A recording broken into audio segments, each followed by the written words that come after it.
ہمارے نبی کا جنازہ ایسے نہیں ہوا اللہ اکبر اور پیچھے صفیں، آپ کی چارپائی کے پاس آ کر صحابہ کھڑے ہو جاتے تھے، وہ میں ابھی بتاتا ہوں۔ تو آپ نے فرمایا سب سے پہلے جبریل و میکائیل آ کر میرے اوپر درود و سلام پڑھیں گے، پھر اس کے بعد ساتوں آسمان کے فرشتے باری باری آئیں گے، جب وہ چلے جائیں گے تو پھر سب سے پہلے میرے خاندان، میرے اہل بیت کے مرد آ کر میرے اوپر سلام پڑھیں گے، پھر ان کی خواتین آ کر سلام پڑھیں گی، پھر ان کے بچے آئیں گے، پھر ان کے نوکر اور نوکرانیاں آئیں گی، اس کے بعد مہاجرین مکے کے قریش آئیں گے، اس کے بعد ان کی عورتیں آئیں گی، ان کے بچے آئیں گے، ان کے نوکر اور نوکرانیاں آئیں گی، اس کے بعد مدینہ والے آئیں گے، پھر مدینہ کی خواتین آئیں گی، پھر ان کے نوکر نوکرانیاں آئیں گے، اور اس کے بعد مجھے تم اللہ کے سپرد کر دینا۔ اور پھر آپ نے ایک عجب بات فرمائی جو کسی نبی نے نہیں فرمائی، فرمایا کہ میرے بعد میری آنے والی امت کو میرا سلام کہہ دینا، اور انہیں کہنا کہ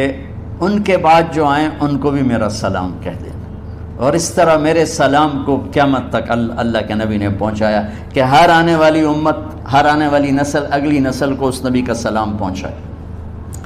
آپ کے جانے میں 5 دن باقی تھے، تو آپ نے فرمایا مجھے 7 کنوؤں کے پانی سے غسل کرواؤ، تو 7 کنوؤں سے پانی لایا گیا مشکیزوں میں بھر کے۔ تو حضرت عائشہ کے گھر میں کوئی ایسا ٹب نہیں تھا جس میں بیٹھ کے وہ آپ نہا سکتے، تو حضرت حفصہ کے گھر سے ٹب منگوایا گیا، آپ اس میں بیٹھے، تہمت باندھا ہوا تھا، کرتا اتارا، اور آپ پر 7 کنوؤں کا پانی ڈالا گیا، تھوڑا تھوڑا تھوڑا تھوڑا تھوڑا تھوڑا، تو اس سے بخار کی شدت کم ہوئی، اور آپ سر درد کی وجہ سے آپ نے ایسے پٹی باندھی سرخ رنگ کی، اور اس کے بعد حضرت علی اور فضل بن عباس کے کندھوں کا آسرا لے کر آپ مسجد میں تشریف لائے، اور آپ ممبر پر بیٹھے، اور آپ نے فرمایا لوگو میرے جانے کا وقت آ چکا ہے،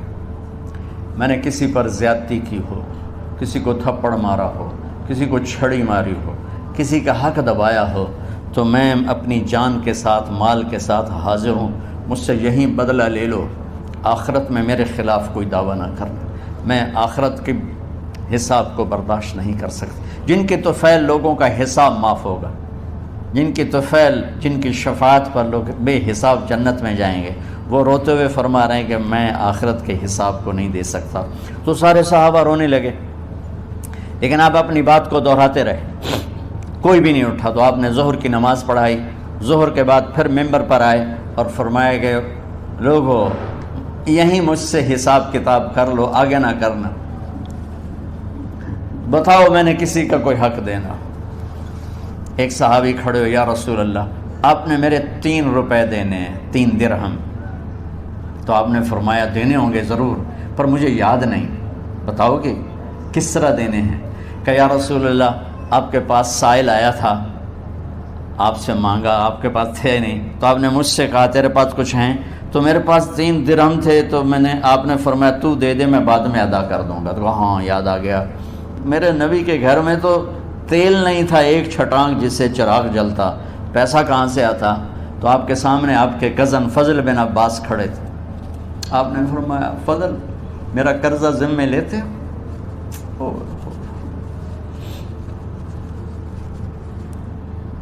جن کے لیے کائنات سجائی گئی، جنت کی چابیاں جن کو پکڑائی گئیں، جاتے ہوئے 3 روپے دینے کی ہمت نہیں تھی، کہا فضل میرا قرضہ ذمے لیتے ہو؟ کہا جی یا رسول میں اپنے ذمے لیتا ہوں۔ کہا اس سے لے لینا۔ آپ گھر تشریف لے گئے، نماز کے لیے آتے تھے، پڑھاتے تھے۔ جمعرات کو عشاء کی نماز پڑھانے کے لیے اٹھ نہیں سکے، گر گئے، پھر اٹھنے لگے، اٹھ نہیں سکے، گر گئے، پھر اٹھنے لگے، اٹھ نہیں سکے، تو آپ نے فرمایا ابو بکر سے کہو نماز پڑھائے، عشاء کی نماز۔ ابو بکر ذرا پیچھے کھڑے تھے، عمر آگے کھڑے تھے، تو لوگوں نے کہا نماز ہی پڑھاونی ہے، کوئی پڑھا دے، تو انہوں نے حضرت عمر کو آگے کیا، انہوں نے کہا اللہ اکبر۔ جب حضرت عمر کی تکبیر سنی تو آپ نے اندر سے زور سے فرمایا عمر کو پیچھے کرو، ابو بکر کو آگے کرو، میرے رب کا فرمان ہے میرے مصلی پر ابو بکر کے سوا اور کوئی کھڑا نہیں ہو سکتا۔ جمعرات کی عشاء، جمعہ ہفتہ اتوار کی 15 نمازیں اور پیر کی فجر کی 16 اور جمعرات والی 17 نمازیں ابو بکر نے پڑھائیں میرے نبی کی موجودگی میں۔ ہفتے کے دن ظہر یا عصر میں آپ علی و فضل بن عباس کے کندھوں پر ہاتھ رکھ کے مسجد میں داخل ہوئے اور ابو بکر نماز پڑھا رہے تھے۔ ادھر محسوس ہوا کہ اللہ کے نبی آ رہے ہیں، تو ابو بکر نے یوں پیچھے ہٹنا شروع کیا ایسے تاکہ مصلی سے ہٹ جائیں،